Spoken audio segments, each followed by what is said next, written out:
Joint இன்ஸ்பெக்ஷனும் நானும் commissioner இருக்காங்க. பக்தர்களுடைய பாதுகாப்பிற்காக எந்தெந்த இடத்துல பேரிகேட் போடணும், எந்தெந்த இடத்துல வந்து பாதுகாப்பு பணிகளை மேற்கொள்ளணும் அப்படிங்கிறத இன்ஸ்ட்ரக்ஷன் நம்ம அஃபீஷியல்ஸ் எல்லாருக்கும் கொடுத்துருக்கோம். பகல் 10 வந்து 30ஆம் தேதி தொடங்கி 9ஆம் தேதி வரைக்கும். வைகுண்ட ஏகாதசி வந்து ஏர்லி மார்னிங் வந்து காலையில் 5:30 மணிக்கு தொடங்கும். அதுக்கப்புறம் வந்து ரா 10 ஒரு 10 நாள் 20ஆம் தேதி முடியும். அதுக்குண்டான ஒரு ப்ரிலிமினரி ஆய்வு கூட்டம் தான் வந்து இங்கே நடைபெற்று கொண்டிருக்கிறது.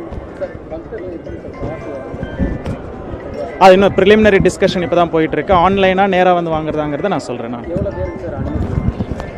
லாஸ்ட் டைம் வந்து அந்த பர்டிகுலர் ராப்பத் அப்போ வந்து நிறைய பக்தர்கள் வருவதற்கான வாய்ப்பு இருக்கும். பட் ஒரு நாளைக்கு குறைந்தபட்சம் ஒரு 1 லட்சம் பக்தர்களாவது வருவதற்கு வாய்ப்பு இருக்கும். இல்லை, அந்த பாசஸ் தான் நம்பர்ஸ் வந்து நம்ம ஐடென்டிஃபை பண்ணணும். அதுக்கான கலர் கோடிங் கொடுக்கணும், பாசஸ் கொடுக்கணும். எல்லாமே வந்து உங்களுக்கு டீட்டெயில்டாக நாளைக்கு சொல்கிறேன்.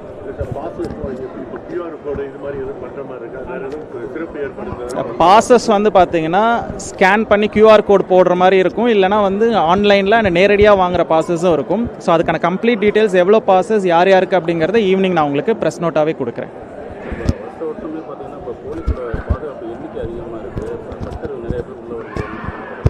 இல்லை, லாஸ்ட் டைம் பார்த்தீங்கன்னா போலீஸ் சைடில் இருந்தும் சரி, அந்த கோவில் சைடில் இருந்தும் சரி கொஞ்சம் பேர் அதிகமாக இருந்ததாக வந்து சொன்னாங்க.